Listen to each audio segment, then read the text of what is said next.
네, 월스트리트 모닝 브리핑 함께하고 있습니다. 이어서 오늘 글로벌 인터뷰 위즈웨이브 이권희 대표와 함께하도록 하겠습니다. 어서 오십시오. 네, 안녕하세요. 네, 반갑습니다. 주말에는 장은 열리진 않았어요. 금요일에 미장은 없었는데 그 협상이 열렸잖아요. 네. 근데 뭐 80분 만에 이란이 박차고 나왔다, 뭐 다시 호르무즈 해협이 닫혔다, 여러 가지 이슈가 있었어가지고 이게 또 오늘 우리나라 국내 증시에 영향 미칠 것 같은데 그 관련해서는 어떻게 좀 보고 그게 계세요? 오늘 아침에 저도 새벽에 이제 오면서 그 뉴스들을 쭉 봤는데 네. 월가 킥사도 뭐 듣고 하면서 왔는데 보면 이제 그런 거죠. 그러면 이제 미국과 이란이 만나긴 했는데 만났다는 것 자체는 이제 연기됐던 것들이 이제 만난 거는 저는 긍정적으로 보는데 네. 만나자마자 그러면 그렇게 싸웠던 사람들끼리 갑자기 포옹하면서 모든 걸 해결할 수는 없겠죠.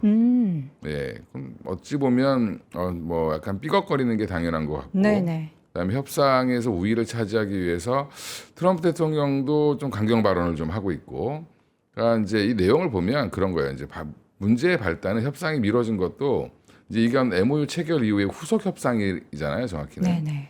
그럼 이제 앞으로 우리가 이제 그 MOU 맺은 조약 그 대략 맺었던 것들을 어떻게 구체적으로 풀어낼 것이냐라는 것들을 논의하기 위해서 만나는 건데 그렇죠. 한마디로 실무 협상인데 이런 건 원래 비공개로 조용히 이루어져야 되는데 보면 이제 너무 공개적으로 이제 이렇게 되다 보니까 이제 조금 더 일파만파 이제 그 되고 있는 상황인 걸로 보이고 네, 이란이 원하는 거 이란이 주는 조건은 그런 거죠. 처음에 연기된 이유도 이스라엘이 레바논을 자꾸 공격하니까 그러면 나는 그러면 이건 정전협정 위반이다라고 그쵸. 해서 지금 뭐 협상단을 안 보내겠다 스위스에 뭐 그런 얘기를 한 거고 근데 이제 어떻게 이제 달래서 또 이제 왔죠. 내가 어떻게 이란과 그러니까 지금 주말 사이에 무슨 뉴스가 나냐면 이스라엘과 레바논이 다시 뭐 휴전 협정을 또 맺었다 뭐 이런 얘기가 또 나오면서 이제 트럼프의 압력으로 이제 잘 되나 보다 했는데 여전히 근데 레바논에서 남부 지역에서는 이스라엘 군이 지금 점령을 하고 있어요. 레바논 네. 지역을. 그러니까 그 헤즈볼라가 레바논 남부에 있고 그 레바논 남부가 또 이스라엘과 접경 지역이다 보니까 그거에 대해서 이제 강하게 그 점령을 하고 있는 상황인데 그러니까 교전이 있을 수밖에 없겠죠. 네, 서로. 약간의 뭐 시비만 있으면 뭐 교전을 언제든지 싸울 준비가 되어 있는 게 이스라엘이고 네네. 뭐 헤즈볼라도 마찬가지죠. 근데 이제 헤즈볼라라는 세력 자체가 이제 그 배경을 좀 아실 필요가 있는데 이란이 그 시아파의 패권을 그러니까 이란의 혁명 수비대의 목적은 뭐냐면 그 아랍권 전체에서 시아파들의 그 영역을 넓히는 겁니다. 그래서 결국에는 자기의 세계를 넓히는 과정 중에 그러면 레바논에 있는 이제 헤즈볼라라는 무장 단체라고 얘기하지만 사실 정치 세력이거든요. 정당도 갖고 있고 그러면 그 세력과 연대를 계속 하는 거죠. 후티 반군도 마찬가지고. 그래서 시아파가 좀 작아요. 수니파에 비해서. 네. 그러다 보니까 이제 본인들의 영역에 본인이 지원해주고 한마디로 형제라고 생각하는 국가인데 네. 그런 개념은 사실은 우리는 잘 모르죠. 근데 모르는데 종교로 엮여 있는 거잖아요. 예, 근데 그런 것들은 같은 종교 수장을 믿는 그런 거다라고 생각하시면 될 것 같은데, 그러니까 헤즈볼라는 이란의 도움을 받고 있기 때문에 그럼 이란과 헤즈볼라는 하나라고 보는 게 맞는 겁니다. 사실. 형제라고 항상 예, 그 예, 명칭을 예, 예. 쓰더라고요. 이스라엘 이 전쟁의 시작은 미국만 시작한 게 아니라 이스라엘이 사실은 미국을 꼬드겨서 시작한 건데, 그러면 이스라엘 입장에서는 전쟁을 더 하고 싶고 어떻게 해서든지 헤즈볼라 세력을 완전히 뭐 이제 말살시키고 싶은 게 이스라엘인 거고 지금 미국 입장은 하지 마라 제발 좀 당분간 중단해라. 이스라엘에. 네, 그렇게 얘기를 했음에도 불구하고 자꾸 이제 전투가 벌어지고 이런 것들이 이제 생기는 거죠. 그럼 이란은 또 이번 계기를 해서 이번 협상을 계기로 완벽하게 헤즈볼라를 이스라엘이 건드리지 못하게 하는 게 또 목표겠죠. 그러니까 이게 서로 명분 싸움이긴 한데 평행선을 좀 달리는 형태가 나올 가능성이 높겠죠. 근데 미국 입장에서는 그게 말려도 안 되니까 뭐 뭘 더 어떻게 해야 될까 하는 그런 고민이 생길 것 같긴 해요. 미국은 키가 많이 있긴 있어요. 있어요? 이제 이스라엘 국방비의 3분의 1은 미국에서 지원해 주는 건데 돈 줄 끊으면 되죠. 네. 근데 이제 문제는 쉬운가요? 근데 이게 문제가 어려운 게 뭐냐면 미국 내 유대인 세력들이 또 상당 부분 있고 그쵸. 선거가 얼마 안 남아 있는 상황인데 유대인과 또 척을 지는 것도 어렵습니다. 네. 그러니까 트럼프 입장에서는 그러면 이게 또 미국 내에 있는 유대인들이 또 미국의 그 보수 이제 기독교 세력 이쪽과 또 연계가 돼 있어요. 그러다 보니까 그쪽이 또 트럼프 지지 세력이거든요. 그러면 또 그러니까 조금 애매한 겁니다. 많은 이게. 게 얽혀 있네요. 그러니까 이스라엘한테 너무 강하게 할 수도 없고 그렇다고 또 이제 이스라엘은 그걸 알기 때문에 네. 약간 좀 말 안 듣는 너는 내가 이렇게 해도 어쩔 수 말 안 없잖아. 듣는 막내 아들처럼 이제 막 설치는 거죠. 그러니까 이제 그러면 이란은 또 다시 또 똑같은 얘기를 계속 반복하는. 그럼 이 평행선이 계속해서 60일 동안 이어지면서 협상했다가 뭐 안 됐다가 트럼프 대통령 SNS 올리고 이란에서 혁명 수비대가 우리 뭐 미국에 협정한 걸 뭐 파기하겠다, 호르무즈 막겠다 이런 얘기들이 지금 계속 나오게 될 걸 우리는 생각을 해야 되는 건가요? 그렇죠. 그럴 것 같습니다.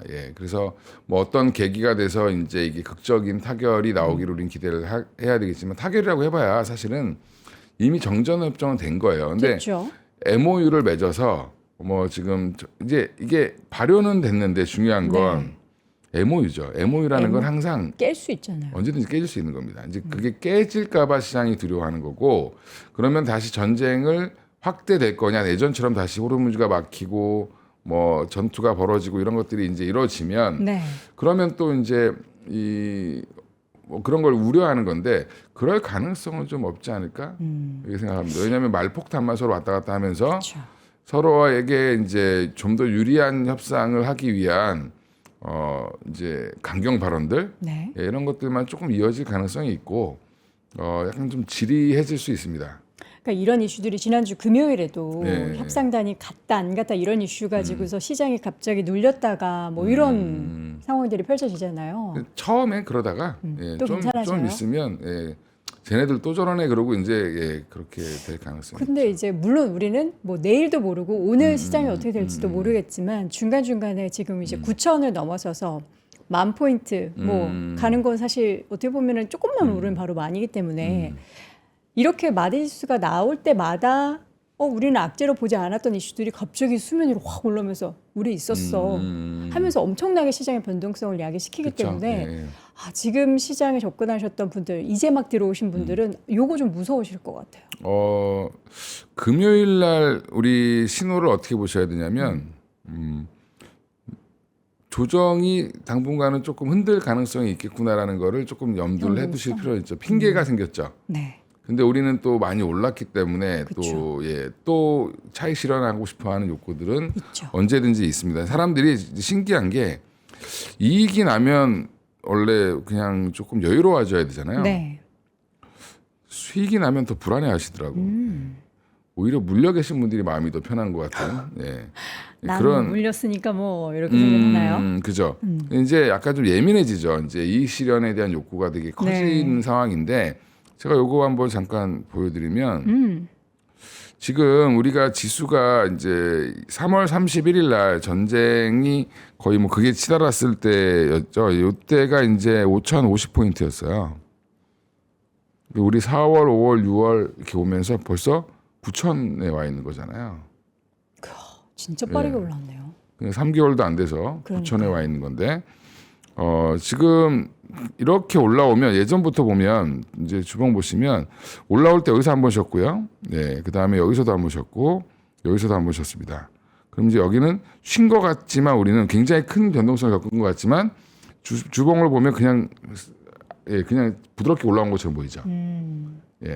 그럼 여기서 이렇게 쉰다고 해서 이상하진 않을 수 있다. 그러니까 물론 지금 이제 삼성전자, 하이닉스부터 마이크론 실적 발표도 있고 하다 보니까 반도체가 또 한번 시장을 또 리드하면서 지수를 더 올릴 수는 있겠지만 변동성은 계속 그 중동발로 나올 가능성은 있는 거는 좀 대비할 필요는 있을 것 같고요. 대신에 이제 뉴스에 조금 무뎌질 가능성이 있고 이스라엘에게 사실은 미국이 그러니까 이란은 알고 있는 거예요. 이스라엘이 돈 대주는 거 저도 알고 있는데 이스라엘에 그러면 그걸 끊는다라고 하면 사실 어렵거든요. 그렇죠. 그리고 이스라엘이 쓰는 무기의 대부분은 다 미제입니다. 예, 그러면 이게 공급이 끊기면 물론 거기도 이제 국방 산업이 따로 있긴 하지만 주요 이제 핵심 무기들은 다 미국에서 넘어오는 거기 때문에 그러니까 이런 것들을 생각해 보면은 이제 예, 미국이 할 수 있는 건 많아요, 카드는. 근데 이제 그거를 쓸 거냐 말 거냐, 어느 선에서 이거를 이제 잘 할 거냐. 근데 트럼프는 오히려 이제 이번 발언에서 힌트를 줬죠. 어떤 힌트 있었어요? 야, 헤즈볼라 니네도 잘못하는 거야. 건드리지 마 이스라엘을 이렇게 얘기하는 거죠. 서로 하지 마. 예. 이스라엘 너네도 하지 마. 그리고 레바논 그러니까 이란 보고 헤즈볼라. 하는 건 게 헤즈볼라 세력들이 날뛰지 못하게 막는 것도 니네 임무야. 이란 너네도. 예, 이스라엘 갖고 우리한테 뭐라고 하지만 니네도 이란도 마찬가지로 헤즈볼라한테 가만히 있으라고 얘기해야 된다. 똑같은 얘기를 하는 거예요, 지금. 근데 저는 그 말이 약간 좀 강경하게 얘기를 해서 이렇게 했지만 제가 풀어서 설명을 드린 거예요. 그러면 결국엔 이란은 헤즈볼라를 통제하고 미국은 이스라엘을 통제해서 서야 서로. 됩니다. 그래야 협상이 진행될 수 있습니다. 이제 그 과정이 아마 빠르면 빠를수록 시장은 좀 긍정적으로 보겠죠. 예. 자, 전쟁 이슈가 얼른 좀 마무리가 됐으면 좋겠는데 이게 마무리를 완전하게 봉합을 시키는 데는 아무래도 좀 시간이 좀 걸릴 것 시간이 좀 같아요. 걸리겠죠. 이게 사람이 하는 일이기 때문에 예, 서로 감정이 아직은 격하잖아요. 예. 저희가 오전 인터뷰 시간은 되게 짧잖아요. 예. 그래서 우리 시청자분들이 궁금해하실 내용 몇 가지를 더 여쭤보도록 예. 할게요. 이번 주 제일 중요한 게 목요일 새벽에 마이크론 테크놀로지의 음. 실적 발표가 있습니다. 항상 뭐 풍향계라는 별명을 이야기하는 그쵸? 것처럼 예. 요거 잘 나와야 그 다음 달에 열리는 이제 잠정 실적 발표 뭐 분위기 쫙 타잖아요. 시장은 엄청 기대하고 있어요. 이 발표가 어떻게 그쵸. 되고 되고 주가가 어떻게 될 건지는 사실 신도 못 맞추겠지만 이건희 대표님의 마음속에는 뭔가 있을 것 같은데. 그러니까 5월까지의 이제 3, 4, 5월 실적을 이제 네. 발표하는 거니까. 뭐 이제 하도 우리 센터장님도 그렇고 뭐 저랑 이제 클로징 벨 하시는 이제 김장현 센터장님? 도 뭐 열심히 말씀을 해주시고 계시니까 뭐 제가 뭐 애널리스트 아니고 네. 여러 사람들의 의견, 시장의 분위기를 보면 컨센 같은 경우는 이제 EPS 이제 분기 EPS가 한 뭐 19달러 뭐 이렇게 나올 거로 생각을 하고 있는데 뭐 이제 19.5 뭐 이렇게 얘기하는데 뭐 22 정도는 나와야 21에서 22 정도는 나와야 시장에서 잘 나왔다 그러고 좀 주가를 올릴 가능성이 있지 않을까? 예상치가 19달러인데 19.5, 22 정도 19.5 나와야 이 정도 된다. 하는 것 같아요. 예. 이 숫자가 나오지 않으면 시장은 그냥 실망할 거다. 뭐한 20불 정도 나오면 그냥 쏘쏘할 것 같고요. 네, 좀 더 나오면 이제 여전히 뭐 너무 실적이 좋구나라고 네. 얘기 나올 거고 가이던스가 더 중요하겠죠. 그렇죠. 가이던스가 예상 가이던스가 시장이 원하는 이제 뭐 1년 통틀어서 뭐 EPS가 뭐 180불, 뭐 150불, 뭐 160불 이렇게 나올 텐데 앞으로 저는 그 가이던스는 잘 나올 걸로 봅니다. 왜냐하면 가이던스 최근에 마이크론 회장의 발언을 보면 되게 자신감 있어요. 시작을 하지도 않았다. 이런 분들은 목표치를 또 공격적으로 써요. 그러니까 지금 그리고 이미 이제 기계약되어 있는 것들 그다음에 LTA라고 해서 장기 공급 계약 이런 것들을 이제 체결하고 있는 중이기 때문에 예측하기가 더 쉽죠. 사실은 예전에 우리가 이제 메모리 반도체는 예측이 어려웠기 때문에 PBR로 계산을 했잖아요. 계속 그죠? 사이클을 너무 타기 때문에. 근데 지금 보면은 예측이 가능해졌어요. 그 얘기는 이제 아마 우리 지구상에 이제 좀 있으면 반도체 애널리스트 중에 PBR을 개념을 쓰시는 분은 없어지지 않을까. PER로 아직 있습니다. 네네. 뭐 PBR 기준으로 4배 뭐 사이클인데 좀 좋은 사이클로 보시는 분들이 있고 그분들도 목표가는 굉장히 높긴 한데 네. 아예 개념 자체를 이제 PBR을 안 쓸 가능성이 높지 않을까? 그렇게 저는 긍정적으로 보고 있습니다. 그래서 반도체가 너무 또 긍정적이기 때문에 문제는 다른 데 악영향을 좀 줄까 또 우려가 또 있고. 그러니까요. 그리고 이번에 이제 지정학적 리스크를 어떻게 이 반도체가 헤쳐나갈 거냐. 숫자가 너무 세기 때문에 금리건 뭐 지금 지정학적 리스크건 상관없이 올라가고 있죠. 그래서 역시 돌파구도 근데 또 반도체밖에 없다. 네. 그러니까 우리 가만히 생각해 보시면 3월 달에 그 전쟁 발발하고 나서 제일 많이 오른 섹터가 반도체예요. 예. 그러니까 그런 말이 있었잖아요. 반도체가 호르무즈로 수출되니? 뭐 이런 예. 그렇죠. 반도체가 떨어질 때는 반도체는 호르무즈 해협에 상관없어. 영향이 없다. 그것도 유가 영향도 생각보다 별로 없습니다. 근데 처음엔 유가 영향이 약간 있을 거라고 했는데 그것마저 네. 돌파해버리는 그건 있다 한들 뭐 그래봐야 뭐 전기요금 더 나오는 건데 다 전가된다. 그리고 그건 뭐 그 영업이익률 한 1%만 올라가면 그건 뭐 충분히 다 해결될 수 있는 거니까 영업이익률이 뭐 지금 얼마가 나오냐 뭐 80%대를 찍고 이런 상황이기 때문에 분위기는 요즘에 뭐 쏠림 때문에 많이 얘기를 하시는데 쏠림에 대한 해석을 제가 그냥 그 인터뷰에서도 말씀드렸는데 네. 좀 강해지냐 약해지냐의 차이지 계속 당분간 쏠림은 나올 겁니다. 어쩔 수 없다. 반도체로의 쏠림은 네, 있습니다. 어쩔 수 없이 계속해서 이어질 수밖에 없는 게 현재 시장이고 그러니까 지정학적 리스크 때문에 많이 흔들려서 만약에 반도체가 조정이 좀 나오면 네. 없는 분들은 사셔야 된다. 여전히. 예. 반도체 관련 물론 다양한 업종과 기업에 대한 이슈가 쏟아지기는 하지만 이제 보도되는 내용, 여러분들께 전달되는 내용이 반도체가 제일 뉴스 비중도 커요. 네. 그 중에서 이제 오늘 제일 중요한 이슈는 SK하이닉스의 ADR 상장 승인 예, 소식이 예, 바로 예. 오늘 예. 예정돼 있죠. 예, 예. 이건 승인 되겠죠? 승인 뭐 안 될 이유가 별로 없죠. 예. 되고 나서 이제 SK하이닉스의 주가를 추가 레벨업할 만한 이슈다라면서 지난주에도 엄청 강하게 삼성전자 그쵸. 대비해서 달렸어요. 근데 약간 걱정도 있는데 물론 네. 이제 뭐 궁극적으로는 뭐 누가 먼저 가냐, 뭐 늦게 가냐 이런 정도의 차이일 것 같고 속도의 차이 정도로 보시면 되고 하이닉스가 먼저 가니까 하이닉스만 갈 것 같잖아요 지금. 네. 주식은 항상 그래요. 올라갈 땐 계속 올라갈 것만 같고 떨어질 땐 계속 떨어질 것만 같은데 아마 이제 그 ADR 상장 이슈가 오늘 나왔는데 더 중요한 거는 그 ADR 상장이 되냐 안 되냐가 중요한 게 아니라 규모를 얼마로 했느냐. 규모? 그러니까 40조냐, 50조냐, 60조냐 이게 신주를 발행해서 하는 거니까. 그러면 이제 그거 규모에 따라서 우리 지난주에 뭐 100조 뭐 주주환원 계획 뭐 이런 거 있었잖아요. 네. 오보로 아직은 뭐 나왔지만 이제 단독 기사였기 때문에 그럼 이제 뭔가를 하긴 할 겁니다. 주가 희석되는 것을 좀 희석되는 막기 걸 위해서. 막기 위해서 뭔가를 이제 주주들한테 네. 뭐 단기간에 못 하더라도 뭐 2, 3년 계획으로 한다든지 뭐 네. 이렇게 할 텐데 그거가 어떻게 발표되는지가 더 중요하겠죠. 그러니까 규모를 보면 주주환원이 얼만큼 나올 수 있는지도 예측할 수 있겠죠. 50조면 뭐 50조 정도의 규모를 할 거고 네. 그다음에 뭐 40조면 40조 규모로 하지 않겠어요. 그러니까 그래야 해석이 안 되니까 그런 부분들을 오히려 유심히 좀 보시면 좋을 것 같고요.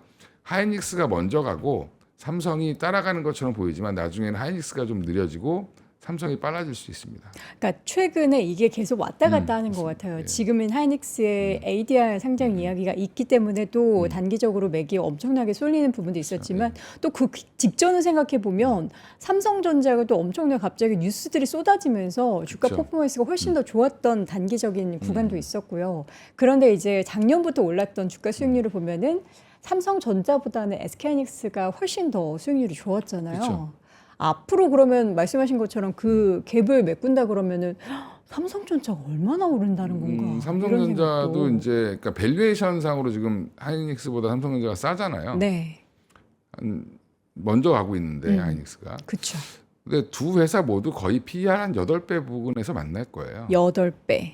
예. 지금이 한 지금 6배 전후. 뭐 6배 예, 지금 뭐 이거 가이던스가 이제 바뀌면 또 바뀔 수 네네. 있는데 지금 현재 이제 평균 가이던스를 보면 하이닉스가 7.6배 12개월 포워드로 7.6배 정도 되고 있고요. 네. 그다음에 지금 삼성전자가 좀 낮아서 6.8배 정도 네네. 하고 있습니다. 예, 그러면 이게 지금 하이닉스가 거의 한 배 가까이 0.8배 이상 먼저 가고 있잖아요. 네. 예, 그 부분이 조금 해소가 되면서 그럼 하이닉스는 8배 정도 가면 좀 무거워질 수도 있습니다. 예. 이게 마이크론이 거의 10배 수준에 있잖아요, 지금. 네. 예, 이게 그러면 8배에서 그럼 끝날 거냐? 끝나진 않을 텐데 8배 이상도 갈 거라고 보고 있습니다만 그럼 8배 먼저 가서 좀 기다리고 삼성이 8배 올 때 뭐 가는 게 조금 더 속도를 내는 그런 형태가 나올 가능성이 높지 않을까 이렇게 보고 있고요. 일각에서 이제 해석을 하는 거죠. 왜 하이닉스가 더 빨리 갈까? 그러면 이제 뭐 반도체 퓨어 반도체 기업이어서 그렇다 뭐 그거 다 그냥 이유 갖다 붙이는 거예요. 그래요? 예, 그냥 ADR 상장 때문에 기대감이 있고 네. 그다음에 지금 삼성전자가 올해 되게 좋았던 이유는 D램 가격이 급격하게 올라오면서 좋은 거잖아요. HBM은 이제 진입했습니다. 네. 근데 HBM은 이제 진입했는데 그 물량면으로 보면 SK하이닉스가 이제 전체 그러니까 우리 그 생산에서 그러니까 영업이익에서 차지하는 비중, 매출 비중이라고 하죠. 매출 비중이 한 HBM에 대한 비중이 제일 높은 게 SK하이닉스죠. 한 30% 이상 되니까 네. 이게 한동안 50%까지 갔다가 D램 가격이 올라오면서 오히려 이제 한 30 몇 프로로 맞아요. 쪼그라들었는데 네. 그 가격을 내년부터 어떻게 하기로 했죠? 거의 2배 이상 인상하기로 네. 했습니다. 그러면 물량이 이제 매출 비중이 많은 이제 그 HBM이 내년에 무조건 2배로 간다라고 하면 27년도 예측이 되는 거죠. 그거를 좀 선반영하고 있는 것도 좀 있는 것 SK하이닉스 같고요. 네. 입장에서는 근데 삼성전자는 이제 막 납품을 하기 시작한 거니까 아직은 MS가 굉장히 적죠. 그렇죠. 그러니까 이제 매출 비중이 적죠. 그러다 보니까 내년에는 가면 그 상승률이 영업이익 상승률이 좀 둔화되는 거 아니야? 거기 뭐 그럴 이런, 때 네. HBM이 촥 붙어주고 근데 HBM이 어느 정도 물량을 확보했다라는 게 밝혀지고 뭐 이제 이 금액이 계산이 되기 네. 시작하면 뭐 또 다른 또 이제 얘기가 나올 수 있겠죠. 그러니까 사실 이 두 기업을 비교하는 것 자체가 무슨 의미가 있나 투자자 입장에서는 그냥 둘 다 잘 분배해서 투자하면 되는 거지 싶은데 최근에 워낙에 시총 차이가 지금 굉장히 한 붙었잖아요. 200조 안쪽으로 붙었죠. 그러니까요. 예. 근데 200조가 굉장히 큰 돈이에요. 그 밑에 SK 스퀘어? 스퀘어가 한 200조 합니다. 3위 기업이. 우리나라 지금 1, 2 그러니까 2등과 3등 차이가 네, 어마어마하죠. 근데 이제 우리는 삼성전자도 있고 삼성전자 우선주까지 있는데 네. 이제 본주만 생각해가지고 이 차이가 얼마 안 나니까 또 SK 하이닉스가 만약에 시총 1위로 올라오게 되면은 그때가 시장의 뭐 고점이다, 그런 뭐 이런 이제 얘기까지 리포트를 하나 나오고. 쓰신 것 때문에 그런 건데 그 이제 일예를 든 거죠. 네. 이제 그동안 2등주가 1등주가 되면 항상 과열이었다 뭐 이런 이제 얘기인데 뭐 그게 뭐 같은 업종인데 과열이고 뭐가 할 게 있을까요? 저는 이제 그럴 가능성은 낮지만 뭐 만약 그런다 한들 그러면 그건 순간적일 수 있다 이렇게 보고 있습니다. 사실 대표님 여전히 시장은 쏠림이 발생을 하고 있고 말씀해 주신 것처럼 쏠림이 과하냐 그렇지 않느냐의 차이만 있을 뿐 앞으로도 그렇게 될 거다라고 말씀하시잖아요.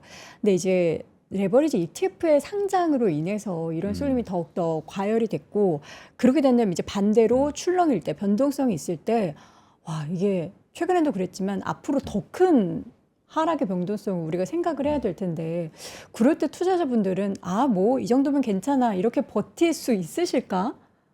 처음 접하는 분들은 이제 그것도 적응해야죠. 다 적응의 영역이다. 적응하셔야 되고 오히려 그러면 그런 거를 이용하셔야 되는 거죠. 그러니까 어떻게 보면 변동성을 변동성을 좀 이용하자. 이용한다는 건 뭐냐면 우리가 이제 실적이 우상향 중이고 27년까지는 좋을 거라는 걸 다 알아요. 27년 상반기까지는 반도체 가격이 계속 지속적으로 올라갈 가능성이 높고 네. 27년도까지는 가격이 좋아져야 되는 거고요. 28년도부터는 가격은 정체하더라도 큐가 늘어나야 됩니다. 공급량이 늘어나면서 전체 파이를 키워줘야 되거든요. 28년도에 이제 뭐 증설된 물량들이 쏟아져 나올 수 있는 상황이니까 그러면 걱정하는 건 그거잖아요. 물량을 늘렸는데 가격이 빠질 걸 걱정하는 건데 가격은 약간 빠지더라도 큐가 늘어나면 전체 매출은 증가하죠. 그걸 이제 28년도는 그걸 예측해야 되는 건데 그럼 이제 우리가 그러면 28년도는 모른다 치고 그럼 27년도까지 봤을 때 적어도 27년 상반기까지는 좋을 거라고 다들 예측하고 있습니다. 네. 그러면 주가는 언제까지 갈 수 있냐면 보통 한 6개월 선행하죠. 그러면 올해 연말까지는 어떻게 해서든지 꾸역꾸역 갈 거다. 그런 가정하에 두고 그게 속도가 빨라져서 이제 또 6개월이 아니라 조금 더 기간 더 빨리 선반영되는 거 아니에요? 더 빨리 반영될 수도 있는데 일단은 이제 그런 가정을 해보는 거죠. 그러면 내가 연말까지는 끌고 가면서 이게 삼성전자가 뭐 진짜 뭐 40만 원을 갈지 뭐 50만 원을 갈지 모르겠지만 하이닉스가 400만 원 진짜 갈지 모르겠지만 연말까지 우상향이라고 생각하면 흔들 때 어떻게 하면 되죠? 비중을 늘리면 됩니다. 그쵸. 예. 그리고 나는 뭐 비중이 늘리기엔 조금 애매해. 그러면 오히려 단기 매매하는 거 되게 좋아하시잖아요, 우리나라 분들. 근데 그 타이밍 맞추는 게 너무. 그러니까 많이 빠진 날 저는 이제 기준이 있는데 한 삼성전자 한 마이너스 한 5% 이렇게 나고 뭐 하이닉스가 마이너스 한 5% 난다. 그럼 무조건 사면 됩니다. 네. 네, 사서 며칠 있으면 어떻게 되죠? 다시 올라가죠. 예. 그러면 뭐 그때 파셔도 되죠. 네. 제가 말하는 단기 매매라는 건 이런 거죠. 이제 그 내가 뭐 돈이 지금 삼성전자가 이미 너무 많아. 근데 내가 뭘 해야 될지 모르겠어. 근데 그래도 여기서 안에서 해보시면 하는 게 더 나을 수도 있다. 엉뚱한 데 갔다가 못 빠져나오는 경우가 많아요. 근데 이제 저는 지금도 끊임없이 삼성전자 하이닉스 말고도 다른 데가 어디가 갈까라고 지금 계속 찾고 있죠. 그러니까 그런 찾는 것들도 이제 이게 삼성전자 하이닉스가 좀 쉬거나 약할 때 또 고개를 이제 쳐드는 들겠죠? 형태가 나올 가능성이 높죠. 그래도 은근히 좋은 업종들이 많아요. 많은데 사람들은 여기에만 매몰되어 있는 걸 수 있습니다. 네. 예. 대표님 그 주말 인터뷰 영상 보니까 6월 8일을 잊으면 안 된다라고 강조를 하셨잖아요. 네. 7,000p 네. 상황. 근데 불과 이제 한 2주 만에 아까 차트 보여주신 것처럼 9,000p를 시원하게 돌파를 했습니다.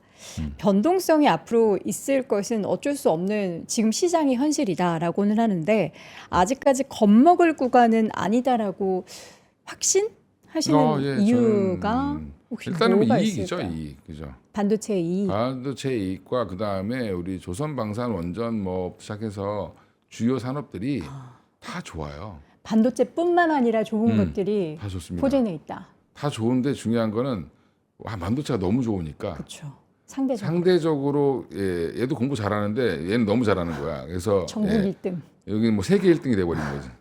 아, 세계 1등이군요. 네. 옛날에 전교 1등인 줄 알았는데 이제 그런 이제 쏠림이 더 좋은 쪽으로 가잖아요, 항상. 그렇죠. 주식 투자를 이제 어떻게 해야 되냐고 물어보면 이제 한마디로 뭐라고 하냐면 돈 더 벌 회사를 사시면 됩니다. 네. 그러니까 시장을 원하는 거는 돈을 얼마나 더 벌 수 있느냐를 자꾸 따지는 거거든요. 그러니까 제가 최악의 기업은 뭐냐? 돈을 매년 똑같이 버는 회사들이죠. 최악인 거죠. 최악이에요. 인플레이션 생각하면 네. 마이너스인 거잖아요. 그냥 똑같이 계속 똑같이 벌어. 예, 비슷하게 벌어요. 그러면 주가는 계속 하락하죠. 그렇죠. 예. 근데 진짜 최악은 적자가 나는 기업이 아니라 돈을 똑같이 버는 기업입니다. 적자는 어떻게 좀 기대를 적자가 하잖아요. 난 기업은 다시 흑자가 날 수도 있죠. 예, 그럼 흑자가 난다 그러면 다시 주가는 올라가는 거예요. 흑자는 올라가지 않는 흑자는 모멘텀이 없다. 그렇죠. 우리 대표적인 예로 삼성 SDS 같은 회사들이 상장 이후에 한 번도 올라간 적이 없어요. 이번에 처음 움직였죠. 바닥에서 계속 이러고 있죠. 그 이유가 뭐냐? 매년 똑같은 돈을 봅니다. 예. 성장성이 안 보이면 주가 그러면 어떻게 주식 수레도 줄이고 막 그러니까 뭐 미국의 코카콜라가 좋아서 산 게 아니라 주식 자꾸 소각하니까 그렇죠. 상대적으로. 예, 워렌 버핏이 산 거지. 네. 뭐 그게 그 얼마나 성장세가 있겠어요. 그게 똑같이 먹겠죠. 콜라 한 잔 먹다 두 잔 먹진 않으니까요. 그렇죠. 우리가 이제 뭐 소주 한 병 더 팔기 하기 위해서 도수를 계속 낮추는 것처럼 뭐 그렇게도 못 하잖아요. 콜라는 네. 또. 그러니까 다이어트 콜라라는 걸 만들어서 또 버티는 건데 그러니까 그런 얘기를 왜 해드리냐면 똑같이 돈 버는 회사들은 주주환원 정책을 세게 해야 됩니다. 근데 우리나라는 똑같이 돈 버는 회사들 치고는 주주환원 정책 하는 데가 별로 없잖아요. 그렇죠? 네. 예. 그러니까 이제 또 하나 이제 그런 회사들이 만약에 강력하게 주주환원 정책을 핀다라고 하면 또 거기도 봐야 되죠. 그렇죠. 한동안 또 그런 게 유행이었잖아요. 그죠? 근데 지금은 또 이제 싹 사그라들었습니다. 이게 반도체가 다 빨아들인 이유가 그냥 저는 그런 얘기를 드려요. 이제 그냥 FN가 그 기업 상장 기업 분석 백과 여기 뭐 이거를 상장 기업 분석 백과요? 컴퍼니 가이드. 지금 MTS를 통해 HTS를 이거 통해서 그냥 이거를 보는 걸 습관하셔야 되는데. 이 내용을 뭐 여기서 볼 게 뭐 몇 개 있겠습니까? 주주 뭐 이런 거 네네. 뭐 지분 가치도 지분 누가 갖고 있나 보고. SK하이닉스 자료입니다, 여러분. 쭉 보면 이게 이제 실적이잖아요. 결국에는 우리가 네. 뭐 재무제표를 다 뜯어보기는 그렇고 이 정도만 보면 되는데 47조, 20조 벌던 회사가 갑자기 260조를 번대요. 와, 공이 하나 더 붙었어요. 그러니까 이런 성장은 우리 역사상 처음 보는 일입니다. 맞아요. 그러니까 주가가 왜 쟤만 저렇게가 얘기하면 안 되는 게 그럴 이거 만한 이유가 이거 있으니까. 때문에 그냥 얘네들이 멱살 잡혀서 끌려가는 거예요. 어쩔 수가 없는 겁니다. 과도한 쏠림이다라고 하는 것에 있어서는 저렇게 놀라운 숫자가 실적이 찍히기 때문에 그렇습니다. 어쩔 수 없이 올라가는데 그거를 가지고 우리가 비난을 하거나 저거 너무 과한 거 아니야라고 좀 부정적인 생각보다는 그만한 이유가 있다라는 것에 대해서 납득을 한번 해보는 그렇죠. 예. 지혜가 필요한 구간인 것 같습니다. 사실 코스닥도 여쭤보고 싶고 수급도 여쭤보고 싶은데 코스닥, 예, 코스닥. 시간이 다 돼가지고 예, 코스닥 예. 그런 얘기들을 우리 이건희 투자 나침반을 통해서도 또 자주 그쵸. 언급해 주시고 또 클로징벨 오늘도 나오시니까 예, 그 시간을 통해서도 여러분 함께 하시면 좋겠습니다. 자, 오늘 아쉬운 시간은 또 마무리하도록 하죠. 위즈웨이브 이건희 대표와 함께했습니다. 대표님 고맙습니다. 예, 감사합니다. 자, 오늘도 월스트리트 모닝 브리핑 함께 했습니다. 여러분들이 또 관심 많이 갖고 계시는 스페이스X 관련해서 이제 미국에서 레버리지 투자하시는 분들을 위해서 제가 지난주에도 여러 차례 말씀드렸죠. 요거 2배 레버리지. 일단은 2배 레버리지 상품이다라는 거는 그만큼의 변동성과 위험성이 있습니다. 그거 인지를 하시고요. SPAX 그러니까 스페이스X를 2배 추종하는 레버리지 ETF 상품도 출시가 됐다라고 하고요. 관련해서는 매수 인증을 하시면 선착순으로도 경품도 증정한다라고 하니까 최대 지금 보니까 1,150분에게 선물을 준다라고 하니까 여러분들 투자에 관심 있는 분들은 이 내용도 함께 참고해 보시면 좋겠습니다. 자, 저는 내일 오전 6시에 다시 돌아오겠습니다. 여러분 오늘도 고맙습니다.